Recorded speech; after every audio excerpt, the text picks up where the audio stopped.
Shalom, shalom, femmes de valeur. Shalom à vous tous qui nous suivez au travers cette vidéo. Nous vous saluons au nom du Seigneur.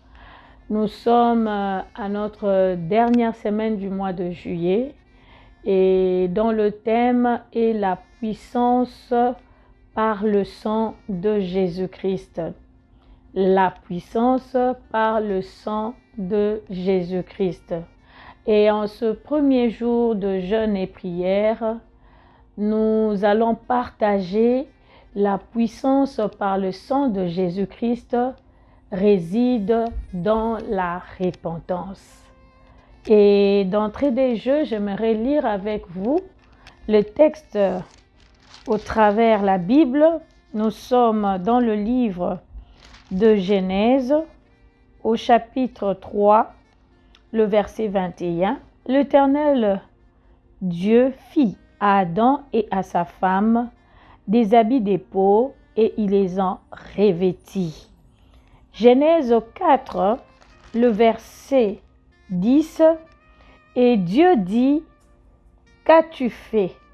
La voix du sang de ton frère crie de la terre jusqu'à moi. Nous lirons également dans le livre de Luc,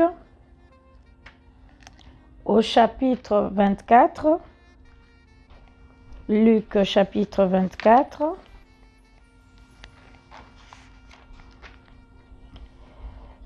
le verset 46 à 47, et il leur dit, ainsi il est écrit que le Christ souffrirait et qu'il ressusciterait des morts le troisième jour, et que la repentance et le pardon de péchés seraient prêchés en son nom à toutes les nations, à commencer par Jérusalem.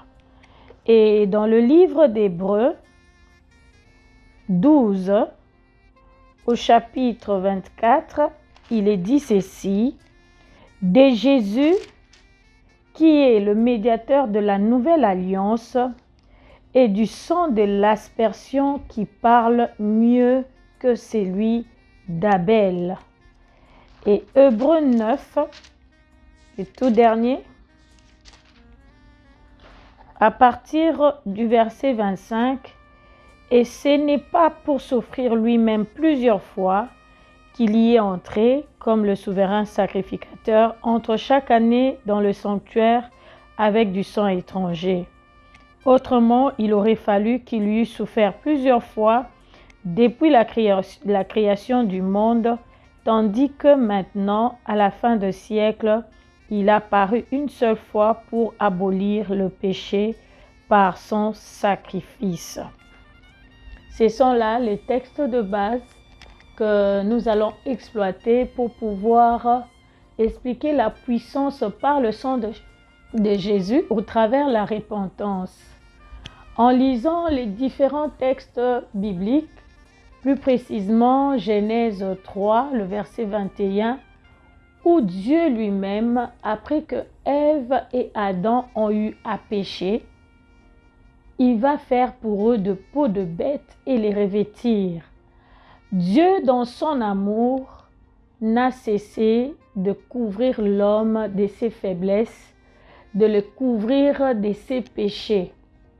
C'est ainsi qu'il prendra même l'idée, avec le temps, avec Moïse, de faire au travers du tabernacle le sacrifice des boucs, des brebis, juste pour couvrir encore le péché de l'homme.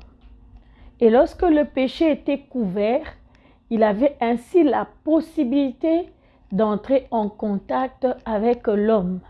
Mais lorsque le péché est mis à nu, il ne sait s'approcher, il ne sait parler à son peuple, il ne sait entrer en contact avec son peuple. Donc Dieu, dans son amour, il cherche à chaque fois, même si l'homme pêche, à aller vers l'homme, à entrer en contact avec lui, à rester en relation permanente avec lui. Et en versant du sang de bouc, en versant du sang de brebis, cela ne suffisait toujours pas. Parce que les péchés étaient toujours couverts. Mais Dieu, dans son amour, comprenant le mystère de sang, il va envoyer son Fils Jésus-Christ, l'unique, qui va mourir à la croix. Tel que la Bible le dit, il va mourir une seule fois pour toutes et sera ressuscité. Son sang qui sera versé, c'est ce sang-là qui parle en notre faveur auprès de Dieu. Il parle et implore la miséricorde, implore le pardon pour nos péchés. Dieu décide de quitter de cette étape-là de couvrir le péché. Il va jusqu'à l'étape, par le sang de Jésus, d'ôter, d'effacer le péché. Pourquoi le Seigneur tient-il tant à ce que nous puissions être en relation avec lui? Pourquoi le Seigneur tient-il à ce que l'homme ne puisse pas mourir dans le péché? Premièrement, parce qu'il nous aime, oui, mais deuxièmement, parce qu'il veut garder cette relation-là en permanence. Parce que lorsque nous péchons, la relation est brisée. Lorsque nous péchons, non seulement la relation est brisée, cette relation qui est brisée est en notre défaveur. C'est la mort qui nous suit, c'est la souffrance qui nous suit, c'est des difficultés qui nous suivent. Alors il crée une brèche qui est la mort et la résurrection de Jésus-Christ, que par son sang, nous ayons toujours la possibilité de revenir vers lui, de lui montrer nos faiblesses, de lui montrer nos erreurs et de reconnaître sincèrement que nous avons péché et que le sang de Jésus en retour puisse nous laver, nous sanctifier et nous justifier. Et cela gardera la relation en permanence. Et de la même manière, nous nous réveillons le matin, nous disons à chaque matin avant de sortir, nous devons nous laver. De la même manière, le soir, quand nous revenons de nos travaux, de nos activités, nous disons avant de dormir, nous devons nous laver. De la même manière, un enfant de Dieu doit procéder pour se laver spirituellement par la repentance, par la sanctification le matin comme le soir. Et lorsque nous nous sanctifions le matin comme le soir, c'est notre première arme dans le combat spirituel, dans le sens où toutes les portes sont fermées à l'ennemi pour pouvoir nous attaquer ou pour pouvoir nous atteindre ou pour pouvoir avoir accès. Bien-aimés, c'est une puissance, le sang de Jésus. Ce sang-là te permet à toi non seulement d'être sanctifié, mais elle est érigée comme une barrière pour l'ennemi de ne pas pouvoir accéder à ta vie, de ne pas pouvoir t'atteindre. Elle est une barrière qui te sépare de l'ennemi, qui ne trouve aucune brèche pour pouvoir te cibler.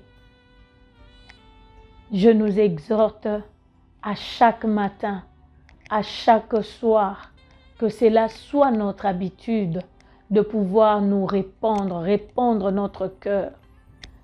Nous aimons l'adoration, nous aimons entrer dans la présence de Dieu par le Saint-Esprit, prier, chanter. Mais prenons ce réflexe-là à chaque matin, à chaque soir, de revenir et de reconnaître les erreurs pour être sanctifiés. Ne préméditez pas le péché pour dire qu'après j'irai demander pardon et le sang de Jésus va me sanctifier. Dieu sonde le cœur et les reins. C'est en toute sincérité que nous nous avançons au-devant de la croix de Golgotha pour être sanctifiés, pour que ce sang aussi ait de la valeur.